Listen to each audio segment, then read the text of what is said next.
नमस्कार। आप देख रहे हैं स्टेट अपडेट। मैं हूं राजेंद्र कारुणको। साथियों, नामांकन की आखिरी तारीख निकल चुकी है।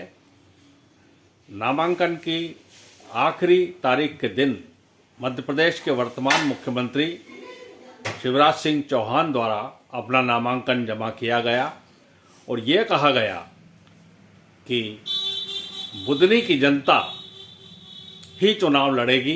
बुदनी का हर मतदाता शिवराज सिंह चौहान है और मुझे पूरे प्रदेश को देखना है। ये तो हुई एक बात। अब साथियों, कांग्रेस और भारतीय जनता पार्टी दोनों दलों में एक शब्द प्रयोग में आ रहा है, बागी। पहले बागी चंबल में हुआ करते थे, अब राजनीतिक दलों में बागी शब्द का प्रयोग होने लगा है।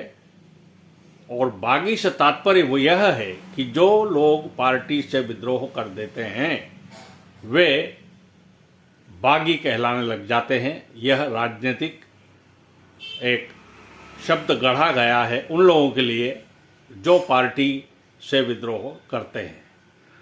इसमें कार्यकर्ता भी सम्मिलित है, नेता भी सम्मिलित है। साथियों, कार्यकर्ता तो नेताओं के पीछे रहते हैं।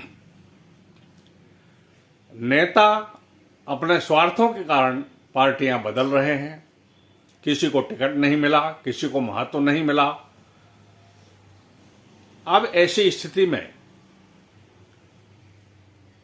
कांग्रेस और भारतीय जनता पार्टी, खासकर मध्य प्रदेश की यदि बात करें हम, तो दोनों दलों में बागियों की संख्या बढ़ी हुई है। कई लोग दल छोड़ करके इधर से उधर गए हैं और अब उन्हें मनाने की कोशिशें हो रही है। भारतीय जनता पार्टी में केंद्र के गृह मंत्री और भारतीय जनता पार्टी के बड़े और दिग्गज नेता अमित शाह ने प्रदेश में कमाल संभाली हुई है। अलग अलग क्षेत्रों में जाकर के वो नेताओं से चर्चा कर रहे हैं, उन्हें मना रहे हैं कि आप दल न छोड़ें। इसी प्रकार कांग्रेस में भी जिन लोगों को टिकट की उम्मीद थी वो नेता दल छोड़ रहे हैं, उन्हें भी मनाने के प्रयास जारी हैं। उसमें खासकर दिग्विजय सिंह एक ऐसे नेता हैं कांग्रेस में जो उन नेताओं को मना रहे हैं जो विद्रोह कर रहे हैं, या कहें कि जो बागी हो रहे हैं।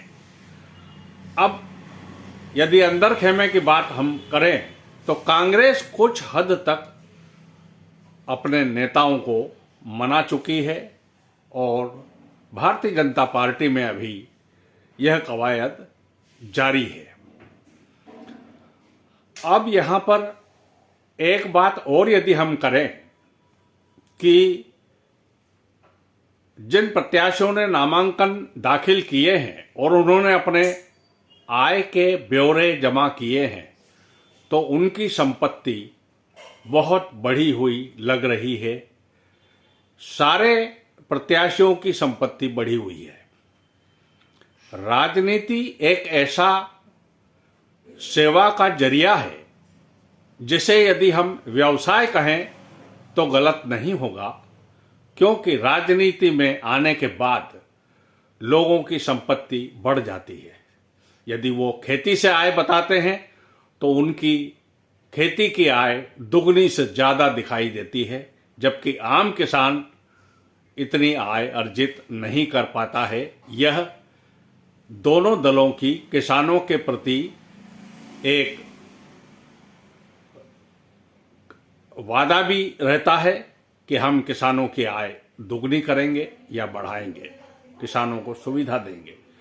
लेकिन राजनेताओं की आय कृषि से यदि है तो वह भी बढ़ रही है और अन्य स्रोतों से भी आय बढ़ रही है। यह एक आम मतदाता के लिए उत्सुकता का विषय है कि ऐसा कौन सा काम ये राजनेता करते हैं, मंत्री करते हैं विधायक करते हैं, जिससे उनकी आय बढ़ करके इतनी ज़्यादा हो जाती है। तो इन चीज़ों का, इन सवालों का कोई जवाब यदि किसी के पास है तो वह मात्र उन्हीं लोगों के पास है जिनकी आय बढ़ी हुई है। बाकी सब समझते हैं कि आय कैसे बढ़ी है, लेकिन बोलना कोई नहीं चाहता, क्योंकि बोलने पर पाबंदी है। बोलने पर आपको किसी भी प्रकार की हानि होने की संभावना प्रतीत होती है। तो साथियों, आज की चर्चा मैं यहीं समाप्त करना चाहता हूं। आपको यदि यह वीडियो पसंद आया हो तो कृपया करके इसे आप लाइक करें, शेयर करें और अधिक से अधिक सब्सक्राइब करें और मुझे दें आज्ञा। नमस्कार।